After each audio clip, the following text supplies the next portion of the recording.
നമ്മൾ കുട്ടികളായിരുന്ന കാലം ഒന്ന് ഓർത്തു നോക്കൂ. ഓടിക്കളിക്കുന്നതിനിടയിൽ എവിടെയെങ്കിലും തട്ടി വീണ് കാൽമുട്ട് പൊട്ടി ചോരയൊലിപ്പിച്ച് കരഞ്ഞുകൊണ്ട് നമ്മൾ ഓടിച്ചെല്ലുന്നത് അമ്മയുടെ അടുത്തേക്കാണ്.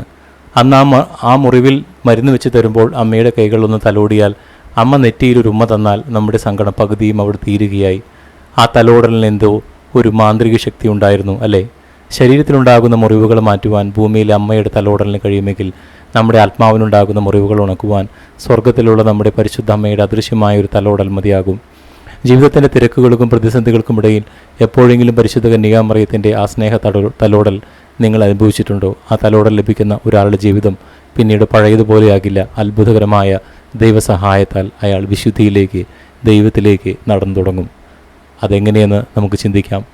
പാപം ചെയ്യുമ്പോൾ മനുഷ്യൻ ഏറ്റവും കൂടുതൽ നഷ്ടപ്പെടുന്നത് ദൈവത്തിൻ്റെ കൃപയാണ്, ഒപ്പം മനസ്സമാധാനവും.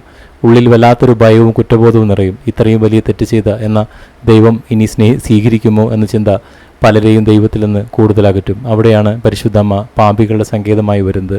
ചെളിയിൽ വീണുരുണ്ട് വസ്ത്രമെല്ലാം അഴുക്കാക്കി വരുന്ന ഒരു കുഞ്ഞിനെ ഒരു അമ്മയും വീട്ടിൽ നിന്ന് ഇറക്കി വിടില്ല. പകരം അമ്മ അവനെ ചേർത്ത് പിടിച്ച് വെള്ളമൊഴിച്ച് ആ ചെളിയെല്ലാം കഴുകിക്കളഞ്ഞ് പുതിയ വസ്ത്രം ധരിപ്പിക്കും. പരിശുദ്ധ അമ്മയും ഇത് തന്നെയാണ് ചെയ്യുന്നത്. പാപം നിറഞ്ഞ ഹൃദയവുമായി നമ്മൾ അമ്മയുടെ അടുക്കിൽ ചെന്ന് ഒന്ന് കരഞ്ഞാൽ ആ അമ്മ തൻ്റെ മൃദുവായ കരങ്ങൾ കൊണ്ട് നമ്മുടെ ഹൃദയത്തെ ഒന്ന് തലോടും.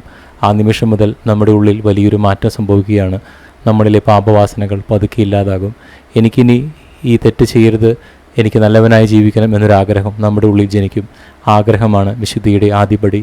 അമ്മയുടെ തലോടൽ ഒരു മനുഷ്യനിൽ ഉണ്ടാക്കുന്ന ഏറ്റവും വലിയ അത്ഭുതം ഇതാണ്. അത് നമ്മിൽ അനുതാപം നിറയ്ക്കും.